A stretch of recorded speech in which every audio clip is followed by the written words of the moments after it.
As a researcher, I've discovered another body of knowledge or information which comes from the correlation of events reported by many other abductees. And I think this is even more important than letting me know what it's like to go through the experience, because one person's experience is always going to be a partial picture of this phenomenon. Many people's experiences bring new patterns. And this is the point at which I would advise those with young children to think carefully about keeping them in the room.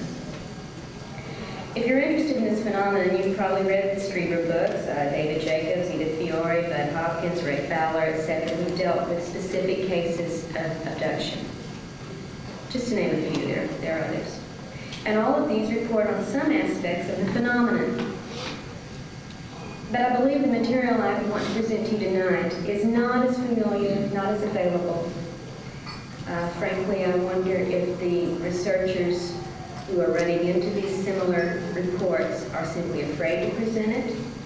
It's as if, yes, we'll accept lights in the sky, yes, we'll accept craft on the ground, we'll accept graves in the bedrooms, heck, we'll even accept implants and breeding research. But we can't accept the rest of it, even though it's as valid in the reports as these other things. Don't push your audience too far. Well, I may be pushing my audience a little far tonight, but I think it's important to balance the picture. There is not just the data you've read about. There is other data equally. If this data is valid, so is what I'm going to give you now. If this first data is not valid, then I'm not claiming any more validity to what I will be telling you about tonight.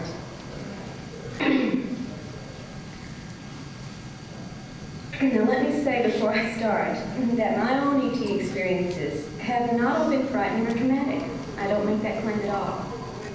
In fact, the most consciously recalled experience I had back in 1980 was exceedingly a very positive experience. I've never found anything otherwise to suggest that it wasn't.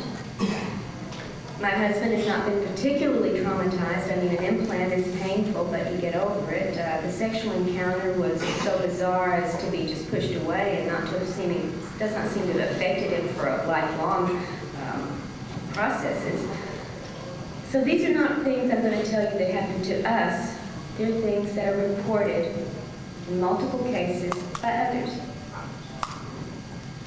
This is not meant to be a complete picture, but it's meant to widen the complete picture. So please do not accuse me of having said everything that happens in these abductions is terrible or negative or frightening. I'm not saying that. But I think you have ample access to the other side of the picture already. You've read about the positive encounters, the spiritually enlightened exchanges between humans and aliens. These things are out there already. What's not out there is what I want to bring you tonight. Well, some of it's out there, but not in any great detail. I've listed for you 20 points that are correlated from multiple reports. In no instance am I going to be telling you anything that's reported by only 1 or 2 or 3 people out of the over 400 with which we worked. The crew from Channel 36 could film these things happening. That kind of reality I'm not saying, but a reality. Now here are some of the things abductees are reporting. And in putting this material together, I've tried to be very careful to draw these from mainly or mostly virgin cases. And that means reports from people who are not at all familiar with ufology, who haven't read the books, attended the conferences, and had no interest in UFOs. They couldn't tell you who Bud Hopkins or Jacques Vallée or Whitney Strieber are. There's no evidence in the investigations and material I'm bringing you that these people are lying or that they're mentally disturbed. They're functioning quite well through their lives. There's often corroborating evidence, corroborating witnesses, and the same details turn up time and time again. Multiple reports are at least the beginning of a pattern, and all this data does come from multiple unrelated reports. So I'm just simply going to go down a list of 20 points that I don't think you may be very familiar with from the research, and I'll try to give you some instances as I can along the way. Number 1, aliens can alter our perception of our surroundings. In one case, for instance, 3 women traveling through an isolated part of New Mexico thought they stopped at a rundown gas station. A very bizarre abduction occurred at that point.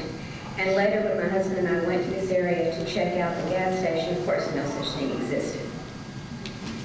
2, aliens can control what we think we see.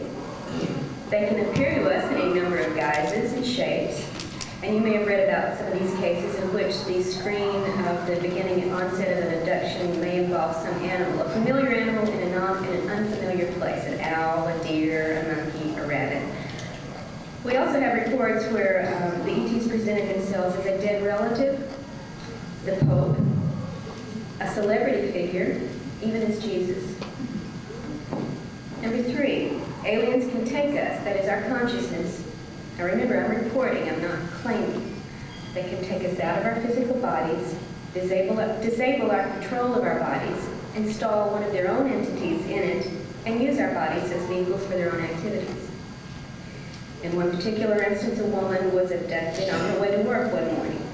She felt herself, her complete self, on a craft, and she was shown through some sort of viewing device that her body had gone on to work and was functioning quite well, answering phones, making appointments, and so on. And the message seemed to be that you are not your body. Perhaps that's the point.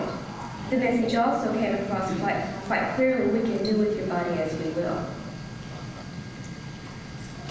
4th point, aliens can be present with us in an invisible state or make themselves only partially visible if it suits their purposes. One man was repeatedly visited by an entity that was usually only a dim, formless shape, perhaps just a voice, perhaps a ball of light from which the voice came, but sometimes it took the form of a woman's head. And on one occasion, it manifested the head and 2 hands because the entity was presenting objects it wanted the abductee to examine.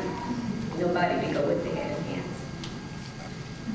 Number 5, abductees are often left with physical marks after their encounters, and you're probably familiar with the straight line cuts and the scoop marks. I think that's fairly apparent in the literature, especially with Bud's work.